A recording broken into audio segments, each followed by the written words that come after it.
Joël Guillon, je viens vous voir. Déjà parce que j'ai une énorme question et que vous tombez à pic. Et deuxièmement, parce que quelqu'un m'a recommandé de venir vous rencontrer. Parce que vous travaillez sur la seule chose que je sais sur les zones d'excellence. Et déjà ça, quand il m'a expliqué des étoiles dans les yeux, les zones d'excellence, j'ai fait oui, moi aussi je veux savoir. Parce que j'apprends aux gens dans les ateliers que je fais à identifier leurs talents. Mais une fois qu'on a identifié nos forces et nos talents, comment arriver vraiment à les mettre dans cette zone d'excellence qui m'a fait fantasmer? C'est peut-être pas du tout ce que j'imagine. Donc, qu'est-ce qu'une zone d'excellence ou qu'est-ce que vous faites? Alors, le mot excellence est un peu ambigu. Je préfère dire identifier le mode d'action dans lequel on est en maîtrise et en excellence. Parce que s'il n'y a pas d'action, il n'y a rien qui se passe. Et donc, ce mode opératoire, en fait, je l'appelle mode opératoire identitaire et itératif, MO2I, parce que mode opératoire, c'est le mode d'action, et identitaire, parce que c'est l'expression de l'identité, mais ça n'est pas l'identité. Hein. Sans action, il n'y a pas d'expression de l'identité. Et itératif, parce que ça tourne en boucle en permanence, et qu'on l'utilise tout le temps. Dans tout ce qu'on fait, à tout instant, on utilise ce mode opératoire sans s'en rendre compte. C'est un méta-processus qu'on a mis au point de 0 à 16 ans.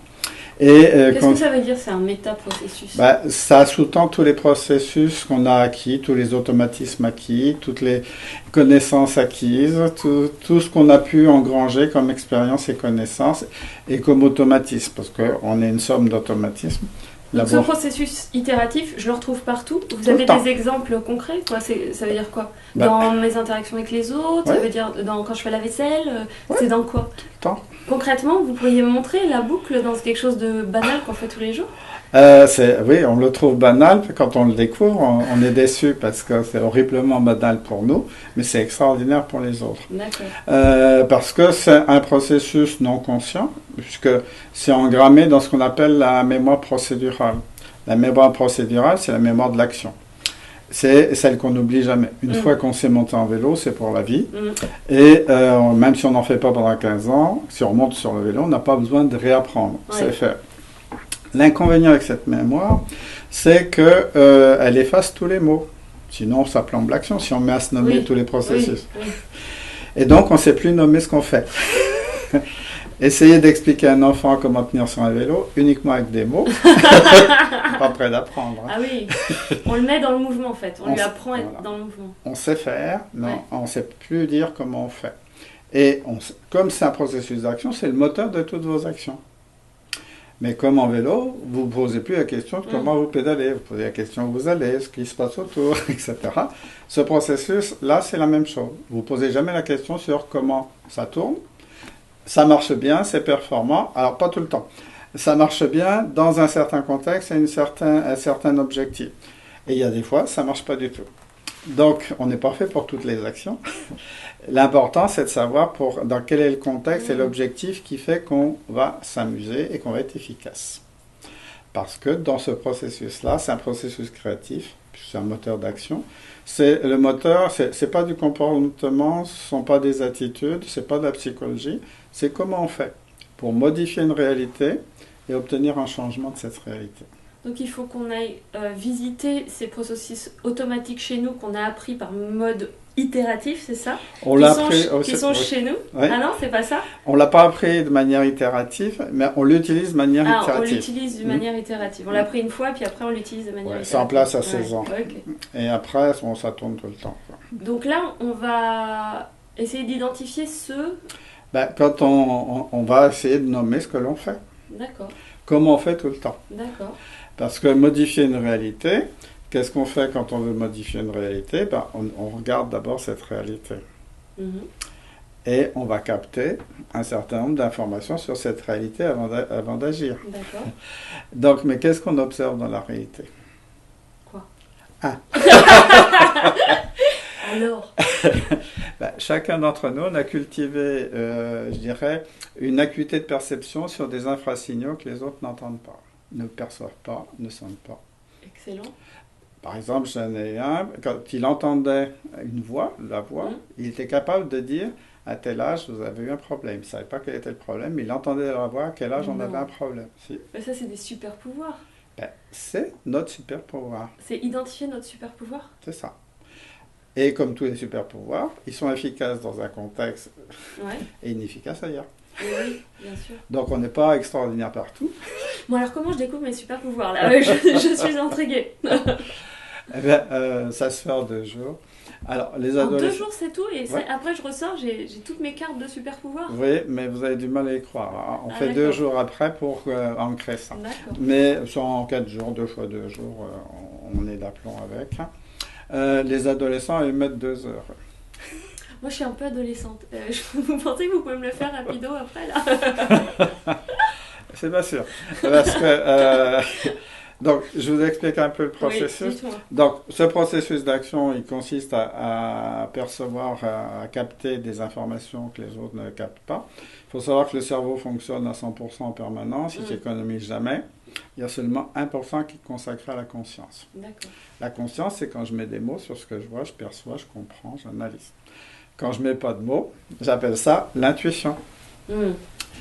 Donc, moi, je dis c'est le travail du subconscient. C'est-à-dire... Une image, c'est 1000 mots. La voix, c'est une certaine information. Et donc, on capte comme ça, quand on prend en compte une réalité, quand on essaie de découvrir une réalité, on capte 5% avec des mots et 95% sans les mots. Sur des infrasignaux que les autres ne perçoivent pas. Et on mémorise tout ça ensemble. Et c'est notre façon d'apprendre. Et là aussi, comment on apprend ? Comment on mémorise? La prise de notes fait partie de la mémorisation. Et quand on regarde les gens, quand ils prennent des notes dans une salle, il n'y en a pas un qui prend les notes de la même façon. Et souvent, quand on leur demande, alors vos notes, moi je ne sais pas en faire, je ne suis pas bon, parce que ce n'est pas académique. Mais c'est toujours extrêmement performant pour la personne en question dans son processus. Par exemple, je donne un exemple, les gens qui disent, moi je ne sais pas prendre de notes, j'en mets dans tous les sens. Pour eux, c'est très pertinent. En quoi c'est pertinent? C'est parce que c'est trop tôt pour eux pour hiérarchiser l'information captée. Donc, ils la mémorisent, ils la mettent au même niveau en la mettant dans tous les sens. Parce que si on fait dans une feuille 21-29-7, on hiérarchise l'information. Donc, c'est pour ça qu'ils la mettent comme ça. Pour d'autres, au contraire, il faut commencer à organiser, à structurer l'information, mais chacun la structure à sa manière. Donc, ce qui est important, c'est de découvrir en quoi c'est performant pour moi, dans mon processus, en quoi ça participe à mon processus d'excellence. J'ai des ados, par exemple,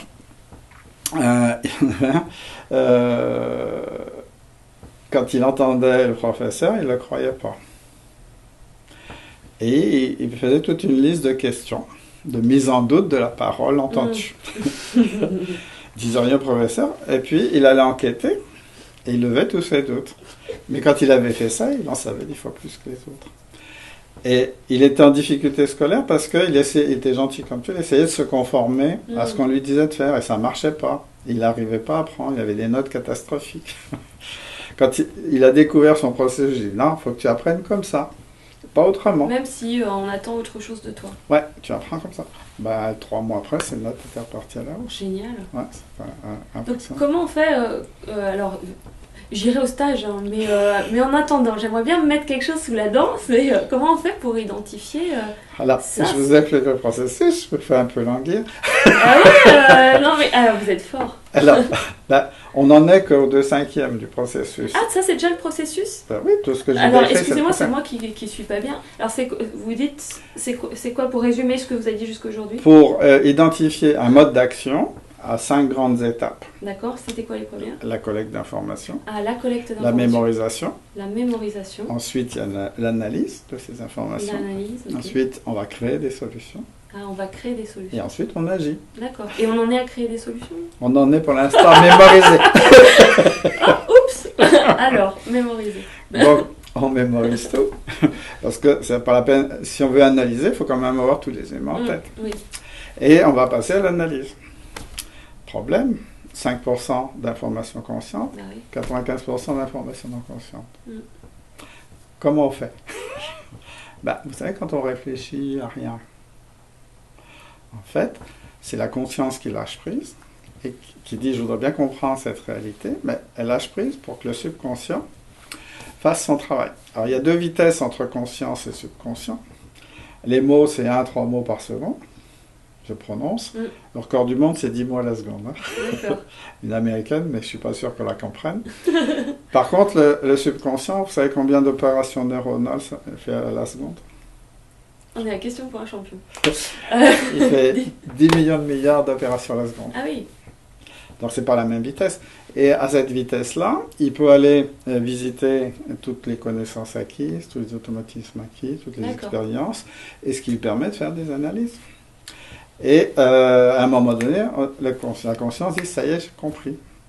Alors, ils ont mesuré par IRM l'apparition d'une prise de décision dans le cerveau. Ça apparaît en 1 seconde, sur une décision simple, hein, en 1 seconde.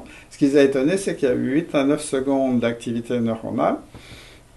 Et bien, c'est tout ce processus-là qui se met en route pour agir une décision sur une action.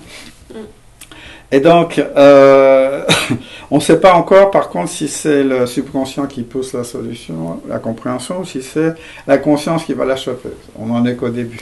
Et donc, là aussi, qu'est-ce qu'on analyse? Parce que chacun d'entre nous, on analyse des choses différentes. Il y en a qui vont analyser les émotions, d'autres des interactions, d'autres de l'esthétique, d'autres de la tendance, d'autres de la stratégie, d'autres de la communication, d'autres de la pédagogie. Enfin, là, on est chacun très spécialisé aussi. Et donc, qu'est-ce qu'on analyse? Et parce que ces analyses-là vont devenir notre source de créativité. Puisqu'on analyse la réalité pour la transformer, mais dans ce que vous appelez l'analyse, ce que je comprends, c'est que vous nous dites qu'une énorme partie est faite par l'inconscient. Donc vous appelez ça analyse, mais subconscient. Ouais. Ben, l'analyse, c'est une... mais l'analyse du conscient est très courte. Oui, elle lâche prise, le conscient lâche prise, c'est le subconscient. C'est la conscience qui demande à comprendre. Après, il me faudra un exemple concret pour que j'arrive, parce que là, j'arrive pas à bien les mettre c'est abstrait, ensemble. c'est sûr. Ouais. Et donc, la conscience lâche prise, le subconscient travaille, et puis à un moment donné, ça arrive à la conscience. Alors, là, pareil pour lâcher prise, qu'est-ce que vous faites? Il y en a qui courent, il y en a qui conduisent, il y en a qui sont sous la douche, il y en a une, c'était « Ah ben, je me lave les dents ». C'est quand je me lave les dents, puis il rajoute mon dentiste est content. Ça dure longtemps. On a des fonctionnements assez étranges pour les autres, mais pour soi, ça fonctionne bien. Et donc, ça devient notre source de créativité. L'analyse, c'est un processus créatif. C'est de la créativité révélatrice. On révèle dans la réalité des choses que personne ne voit. Et une fois qu'on a ces sources de créativité, on va chercher les solutions. Et là aussi, on lâche prise et puis on se lève un matin, la solution est là. On a même l'impression qu'on n'est pas auteur. Mais l'est-on? Hein? On l'est. Est-ce qu'on est sûr? Oui, on l'est. Oui, puisque à chaque fois c'est original et c'est adapté à la situation. Donc on est bien auteur. Et ensuite, on va passer à l'action, à la mise en œuvre de la solution qu'on a créée. Alors il y en a, pareil, là, il y en a qui délèguent, il y en a qui font, il y en a qui font de la stratégie, de la communication. Enfin, là aussi, chacun met en œuvre à sa manière. Donc, ce processus-là tourne en boucle en permanence. Et c'est ce qui fait la différence entre 2 automatismes techniques ou métiers acquis, 2 professionnels qui ont acquis les mêmes automatismes professionnels. Ce qui va faire la différence, c'est leur propre processus à eux, parce que tant que le processus métier se déroule normalement, ils n'ont pas besoin de réfléchir. Enfin, ils font acte de réflexion, mais ils ne sont pas en train de modifier. Par contre, parfois la réalité, ils rencontrent une réalité, processus métier qui n'était pas prévu dans les programmes. Et là, c'est leur propre processus qui prend le relais, qui va adapter le processus métier à la réalité rencontrée. Et c'est ça qui fait la différence entre 2 professionnels qui ont acquis les mêmes automatismes. Donc, ce processus-là, on l'utilise tout le temps. C'est ce processus qui nous permet de découvrir le monde, c'est ce processus-là qui nous permet de comprendre, d'apprendre, de comprendre, d'analyser, de créer et d'agir. Donc, c'est un processus extrêmement riche et on n'en a qu'un seul. Alors, les gens disent, j'en ai qu'un seul.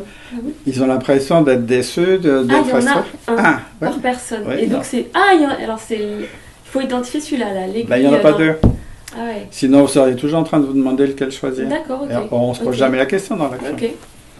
Et donc, il est extrêmement riche puisque on fait plein de choses avec ça, quoi.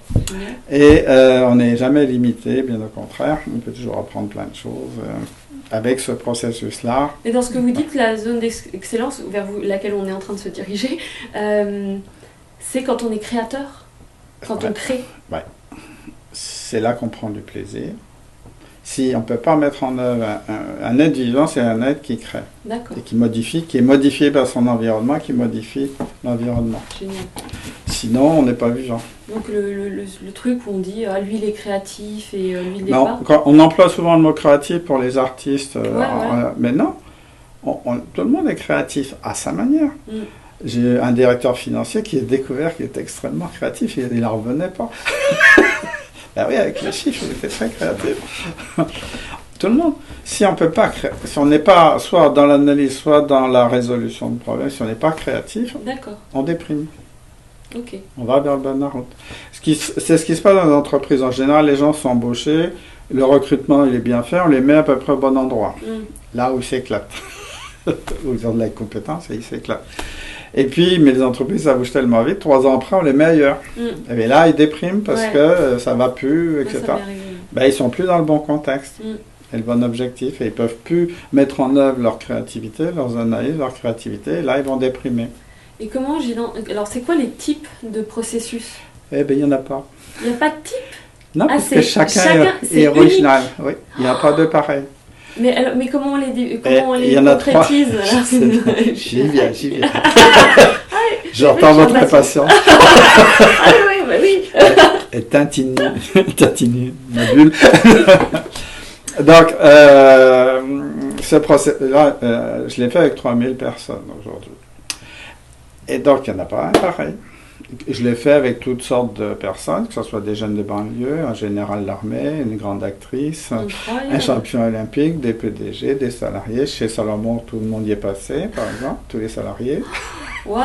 Et au Québec, je fais pareil. Donc, et c'est pas une question de culture, puisque là, c'est que de l'action. Donc, on est vraiment original là. Ah oui, c'est incroyable. Ouais. Mais on est horriblement déçu quand on le découvre. Ça m'intrigue. Comment ça? Pourquoi on serait déçu? Ben, on l'est parce que c'est... C'est banal pour nous, en fait. Ben oui, c'est facile, on s'amuse, on fait pas d'efforts. Vous vous rendez compte? Tout le monde fait ça. Tous les gens m'ont dit ça. C'est incroyable. Tout le monde fait ça, c'est facile, c'est pas grand-chose, etc. Tout le monde banalisait ça. Peu importe le niveau socioculturel d'enseignement, tout le monde, du facteur au général, tout le monde m'a dit que c'était pas grand-chose. Alors, pourquoi on banalise? Parce que ça vient heurter ce qu'on appelle notre identité narrative. C'est quoi l'identité narrative? C'est je suis ce que je me raconte de moi. Tous les jours, je suis acteur, observateur de mon action, et écrivain de mon identité narrative. Et donc, quand ça fait 30 ou 40 ans que je me raconte qui je suis, là, tout d'un coup, il y a quelque chose qui vient comme dans un jeu de quilles, qui est banal, qui n'a pas grande valeur à mes yeux, et je le rejette instantanément. Wow. Et c'est drôle parce que le deuxième jour, les gens n'arrivent pas à le dire. On l'identifie le premier jour, et le deuxième jour, ils sont incapables de le répéter le matin. Le répéter aux autres? Oui, de dire. Ah ouais, de le dire. Ouais, alors que la veille, ils étaient d'accord. Et quand ils entendent les autres dire le leur, quand ils arrivent à le dire... Ils se rappellent de celui des autres, mais pas de leur. Ah, ils se rappellent pas de leur. Mais est-ce que ça leur paraît banal chez les autres? Non, chez les autres, ça paraît extraordinaire. C'est pour ça qu'on le fait en groupe. Parce que chacun trouve ça horriblement banal et le déclare. Puis chez les autres, c'est comme une évidence, c'est vraiment extraordinaire. On est là, au moment où on les admire le plus, on les entend qui disent « Oh, c'est pas grand-chose, c'est banal. » Donc ça aide aussi à ce que les gens prennent en compte. Sinon, ils ne me croiraient pas. Bah oui. C'est pour ça que je ne fais pas en face à face. Ah, il n'y a pas d'individuel, c'est que... Ah, non, parce qu'on me trouve bienveillant, mais on ne me croit pas en face à face. On ne me croit pas du tout. La force du groupe, quand même. Par contre, les ados, je le fais en face à face, entre 16 et 18, là, avec les parents présents, parce que ça aide les parents à bien comprendre le fonctionnement de leur ado. Puis eux, c'est 2 heures. Parce qu'ils n'ont pas d'identité narrative bien structurée. Ils sentent que c'est juste. Quand ils sentent que c'est juste, c'est acquis tout de suite. Mais pour les accoucher, c'est plus dur qu'ils aient. Ah oui? Parce qu'ils ils sont pendant 3/4 d'heure à rien dire. Ils commencent par chercher quelles sont les réponses qui me font plaisir. Ensuite, Ensuite, je leur demande, c'est sur le ton de la conversation, donc je dis, t'es dans quelle classe? Je suis en première. Quelle matière, laquelle tu préfères? Oh, toutes. Et puis, tes copains, qu'est-ce que tu fais avec? Oh, on s'éclate. Pendant 3/4 d'heure. Très bien. Pendant 3/4 d'heure, rien. Alors, les parents en bouffent derrière. Je les préviens à l'avant. Je dis, vous inquiétez pas, pendant 3/4 d'heure, 1 heure, il va rien dire, mais après, ça vient. Puis à un moment donné, ils ont levé le doute sur est-ce que je les juge ou pas, et tout ça. Puis à un moment donné, la porte s'ouvre et on trouve. Waouh! Donc, comment on fait, c'est ça. Ah, vous allez le dire quand même? Ah, génial! C'est donc en groupe, pour que ça soit plus puissant. Et donc le premier jour, je demande à chacun son tour, de me raconter 4 actions où ils se sont fait plaisir, ils étaient satisfaits des résultats. Dont une action dans le sport, même s'ils ne font pas de sport. Okay. Et tout le monde me raconte donc les 4 actions. Pourquoi 4? Parce que comme ils font toujours pareil, alors, dans le domaine associatif, professionnel, loisir, pas dans le domaine sentimental, parce que là c'est le domaine des émotions. Et ah, c'est intéressant ça. Oui, parce que là c'est pas les émotions, c'est l'action. Ah, d'accord. Ça ne veut pas dire que ça ne provoque pas des émotions. Oui. D'accord. Ouais, d'accord. Et, mais j'entends l'émotion, mais je ne vais jamais creuser. Non. Et donc, je disais que... C'est en groupe, vous posez ces 4 questions. Voilà. Et les gens, pourquoi 4 actions? Parce que comme ils font toujours pareil, c'est le même processus dans les 4 histoires, mais eux ne le voient pas. Ouais. Et par contre, dans le premier récit, quand on demande aux gens de raconter une action, ils racontent tout sauf l'action. Ils racontent le contexte, l'objectif, le résultat, les émotions, leur jugement, mais ce qu'ils font, il n'y a rien. Mais ça nous permet d'identifier l'endroit quand ils récitent. Le premier récit, je ne les interromps pas, je ne les regarde même pas, parce qu'ils sont dans leur histoire, je ne les sors pas de leur histoire. Et... ça me permet d'identifier l'endroit où dans le récit ils disent là j'ai eu telle intention, j'ai obtenu tel résultat, mais entre les deux il n'y a rien de décrit. On appelle ça le vide descriptif. Ouais. Parce que c'est là que je vais venir questionner après, avec un questionnement qui est comment je fais parler de l'action, comment j'arrive parce que je ne sais pas comment il fait, donc il faut que j'arrive à lui faire raconter dans son histoire comment il fait à travers un questionnement. Par exemple, la question qu'il faut surtout pas poser, c'est comment faites-vous? Oui. Et ça ne veut pas dire, là je les bloque complètement. Ah oui, puisque c'est ce fameux truc invisible et banal qu'on ne voit pas en fin de compte. Ouais. Puis, en fait, vous l'identifiez par le creux. Là où il a laissé une là, trace. il a laissé le vide, ouais, descriptif, et je vais le questionner, je vais lui faire raconter l'histoire dans ce creux-là, avec des questions très précises, qui l'amènent à raconter l'action. Donc c'est un questionnement très spécifique qui les amène à décrire l'action. Là, du coup, si vous n'êtes pas là, vous en tant que Joël, si vous n'êtes pas là, ça dépend énormément de la personne qui pose les questions, en fait. Oui. Tout le processus. C'est le processus. Vous arrivez à le transmettre, le processus? Oui, c'est ma fille qui est parmi métis, puis c'est elle qui forme maintenant. Il y a 2 autres personnes. J'espère qu'elle est dans sa zone d'excellence. Hein. Oui, mais je dirais, je suis toujours moi l'expert de ce processus. Les autres vont mettre 2 fois plus de temps que moi. Et puis ils ont leur propre processus. Il faut que ça rentre dans leur processus. Et c'est pas tout le monde qui peut l'acquérir parce que justement, il faut que ça nourrisse leur propre processus. Ça devienne un outil pour eux. Et ils arrivent à bien le faire. Hein, pas de problème. J'ai eu du mal, moi, à expliquer comment je faisais. J'ai usé 3 consultants. Vous les avez enterrés où? Je ne les ai pas enterrés. Mais moi-même, je n'arrivais pas à dire comment je faisais. Parce qu'on est expert, on compacte tout, on ne sait pas dire tout. Et tout ce que je fais, c'est d'étirer le processus pour le nommer. Donc, les gens sont déçus. horriblement Mais difficile. juste pour avoir une idée de la forme, c'est une phrase, Non, c'est un mot, non, ben on remplit. Il y a une phrase qui va caractériser, il y a le contexte qui est caractérisé, l'objectif qui est caractérisé. On va décrire comment ils collectent l'information, D'accord. comment ils mémorisent, comment ils utilisent leurs notes, en quoi c'est performant, Ah, qu'est-ce qu'ils c'est là qu'on analysent, trouve les fameuses notes. eh oui, Oui. qu'est-ce qu'ils analysent, D'accord. comment ils procèdent dans l'analyse, ensuite comment ils utilisent ces analyses pour créer des solutions, et ensuite comment ils mettent en œuvre. Bon, j'ai une question importante, cruciale même. Si j'ai 3 millions de Français qui regardent cette vidéo et qui disent j'aimerais identifier ma zone de compétence. Ouais, bah, Si ça passe par vous, comment on fait? C'est un entonnoir. bah, pour l'instant, oui. Et c'est pour On ça ne peut pas le faire en auto. Non, Ah bah non, puisqu'on ne le voit pas. bah non, c'est impossible. Et c'est pour ça qu'on forme des gens, on sait que ça va partir à un moment donné. Donc, ça nous laisse le temps. Comme en 2 jours, on arrive par des groupes de 8 maximum. On arrive, chez Salomon, on est arrivé quand même à 2 à le faire, hein, assez rapidement.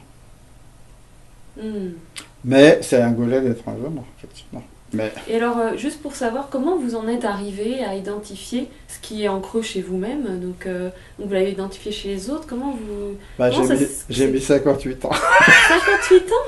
Bah oui. Mais quoi? Qu'est-ce que vous avez fait pour en arriver là? Bah, j'ai fait plein de choses. Mais à partir du moment où je me suis senti vraiment à ma place et j'ai commencé à découvrir que j'étais à ma place vraiment, c'est parce que j'ai été 10 ans éducateur pour délinquants. Ah ouais? Puis je me suis reconverti dans la vente parce que j'étais un peu timide. À 30 ans, c'était ma femme qui demandait un pantalon pour moi dans les magasins. Je dis, je ne vais pas finir ma vie comme ça. Donc j'ai fait de la vente en porte-à-porte. Et puis ensuite, j'ai une carrière de vendeur en entreprise où j'ai occupé tous les postes jusqu'à directeur général d'une filiale de la Compagnie Générale de l'Électricité qu'il fallait redresser pour l'argent. Et ça fait 24 ans que je suis indépendant. Donc au début, mon domaine de compétence, c'était la vente. Donc j'ai amélioré les entretiens de vente avec une clientèle grand compte comme Total, AGF, EDS, etc. Et il y a 13 ans, oui. J'ai eu comme client un cabinet de placement qui s'appelait Garon-Bovalo, qui a été racheté par Right Management depuis. Et à l'époque, j'ai été intervenu pour aider les 60 consultants à vendre les prestations du cabinet aux entreprises. Puis au bout d'un an, ils m'ont dit, mais on a des cadres qui veulent devenir indépendants, ils ne savent pas se vendre, tu ne pourrais pas faire quelque chose pour eux. Oh ben j'ai dit oui. Et là, donc, être indépendant, c'est de mettre le meilleur de soi dans l'action, au service de soi et des autres. Donc, ma première question naïve pour définir l'offre, pour les aider à se vendre, je dis, ben, comment faites-vous? Je ne savais pas à l'époque que je n'aurais pas de réponse. Mais j'ai jamais eu de réponse. Ouais. Alors, j'étais étonné. Donc, bah, pour les aider, j'ai commencé de manière très intuitive et pragmatique à accoucher de comment ils faisaient. Et puis, il y en a une centaine qui sont venus, le bouchard a bien fonctionné. Mais je constatais un certain nombre de phénomènes que je lisais nulle part. Alors je me disais, est-ce que tu n'es pas en train de projeter tes fantasmes sur tes clients, etc. Donc pendant 4 ans, j'ai fait des recherches dans tout ce qui est psychologie cognitive, neurosciences, automatisme, pédagogie et créativité, parce que ça touche à tout ça. Maintenant, je sais à peu près quoi. Et j'ai réalisé donc que j'avais découvert ce mode opératoire que tout le monde utilise, mais que personne ne nomme. Donc, j'en suis ravi. J'ai étonné le premier, mais ravi, je n'ai pas fait exprès. Je dis.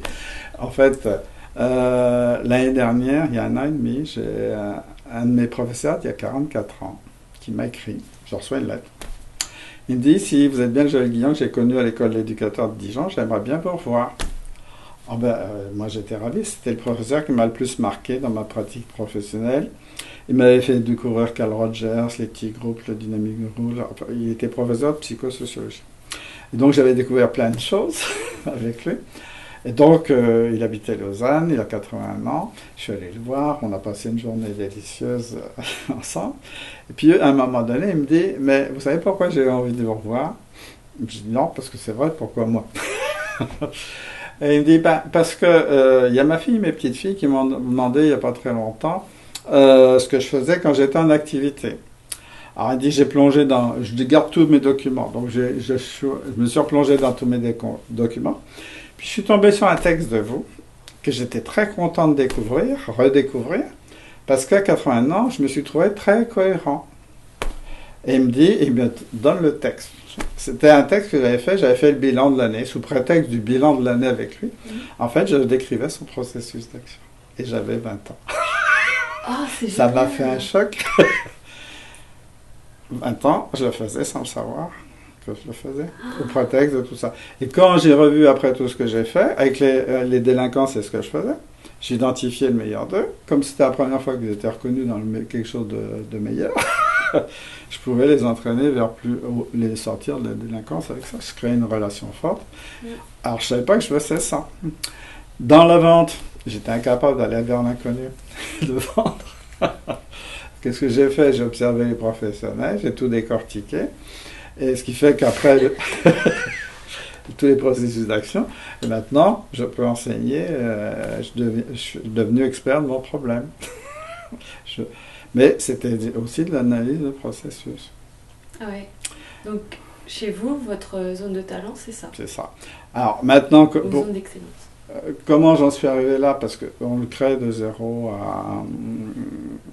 à 16 ans. Donc, il y a le talent, la personnalité qui entre en jeu, mais il y a aussi tout ce qu'on va apprendre et tout ce qu'on vit comme expérience. Et souvent, notre perle d'action, c'est comme une perle d'huître. Pour que ça se construise, ça se construit autour d'une saloperie, au départ. Donc, quelles sont les difficultés que j'ai pu rencontrer? J'ai eu pour aller vite, j'ai eu à 6 ans, je suis rentré à l'école primaire, j'étais bien avec les camarades, je faisais partie du groupe, tout ça, et jeudi, je me suis retrouvé tout seul. Parce qu'ils étaient catholiques et moi j'étais protestant. Oh dur. Ça fait drôle. Ah ouais. Mais ce jour-là, le lendemain, je me suis retrouvé avec eux, ça n'a pas fait de différence.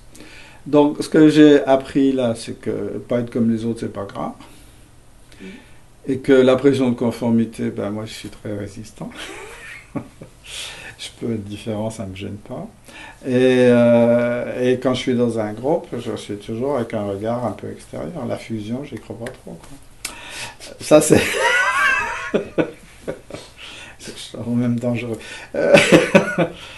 Et donc, ça, c'est un des premiers événements. Puis, à 9 ans, ma mère est tombée malade et j'ai perdu ma mère, j'avais 11 ans. Et mon père s'est remarié avec une femme hystérique.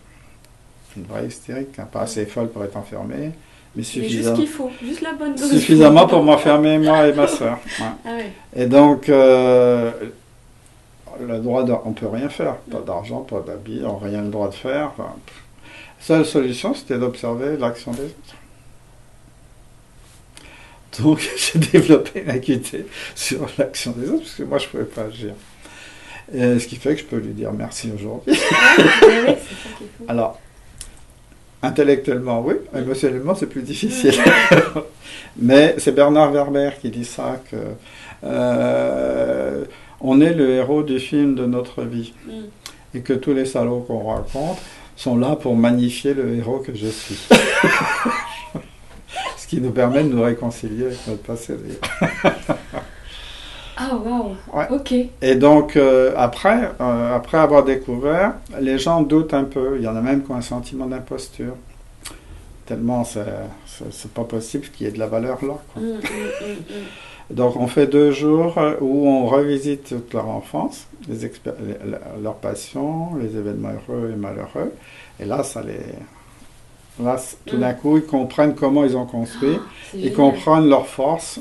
Et ça leur donne on appelle ça l'axe de cohérence, un axe de cohérence fort. Et ça les apaise et ça les rend plus sereins et ils peuvent trouver enfin leur voie, quoi. Voilà. Ça y est, je suis calmée car j'ai une vision, ça y est, je comprends beaucoup mieux. Et en plus, c'est marrant de finir par ça puisque vos deux jours sont sur l'histoire de vie, donc parfait. Il me reste une question. Le bonheur. Oui. Le bonheur, c'est quand on peut justement exploiter totalement son processus. Donc, quand on Et est qu'on trouve le domaine d'application, le contexte, l'objectif, on peut s'épanouir pleinement. Mais vous êtes intervenu en entreprise, vous avez dit tout à l'heure que vous avez fait tout le monde chez Salomon. L'entreprise n'a pas peur de voir à la moitié des gens présents là partir vivre une autre vie? Alors c'est l'inverse qui se produit. C'est l'inverse. Pourquoi c'est l'inverse? Parce qu'elle va les mettre au bon endroit. Hmm. Quand on est dans son processus, on va 10 fois plus vite que les autres. Ouais. On est ravi de le faire. Ouais. On se fatigue pas. Ah, j'ai une autre question qui est en train de poindre le bout de son nez. Mais du coup, si on est tout le temps dans la facilité, est-ce qu'il ne faut pas qu'on ait des challenges pour apprendre de nouvelles choses ou de... En général, l'objectif, c'est le challenge. Hein. D'accord, donc c'est facile pour nous, on va 10 fois plus vite, 10 fois plus haut, du coup il y a des challenges qui sont au niveau 10 et là, faut qu'on les explose, on va au niveau 20, alors que l'autre il en serait encore au niveau 2. C'est ça que vous... C'est ça. Okay. Puis ceux qui sont... Alors ça arrive, mais très rarement. Hein. C'est arrivé 2-3 fois chez Salomon où il n'y avait pas la place. Ils ne pouvaient pas s'exprimer. Oui. Ah, ouais. Ben, l'entreprise les a aidés à travailler ailleurs. Elle a tout à gagner de toute façon. Puis en 3 mois, ils ont trouvé. Et puis ils trouvent quelqu'un d'autre qui est dans sa zone d'excellence pour... Puis au niveau de l'ambiance de la maison, c'est mieux que de le détruire pour qu'il parte. Ouais. Ce qu'ils font toutes les Vous avez attrapé une feuille, vous vouliez rajouter quelque chose? Oui, dans les changements de vie. Ah. Regardez. C'est un témoignage. Et alors comment on fait? Alors, regardez l'affiche, le titre. La vie d'artiste commence à 71 ans. Dorothée. Donc ça, vous pouvez expliquer en 2 mots Oui, elle a fait son excellence avec moi à 71 ans. Ouais. On a retravaillé, elle le dit d'ailleurs. Et du coup, ça a changé. C'était une bête de scène. Et elle crée son spectacle, elle écrit ses textes, elle monte le spectacle, elle a appris à chanter. Et elle donne des spectacles payants. Et elle faisait quoi avant? Elle faisait des cours de stretching. D'accord. Ou elle faisait un peu... Parce elle était dans la banlieue de sa zone d'excellence. Mais on est souvent dans la banlieue. Ouais, on est dans la banlieue en fait. Et là, tout d'un coup, ça permet de trouver l'endroit. J'ai envie de vous dire un grand merci.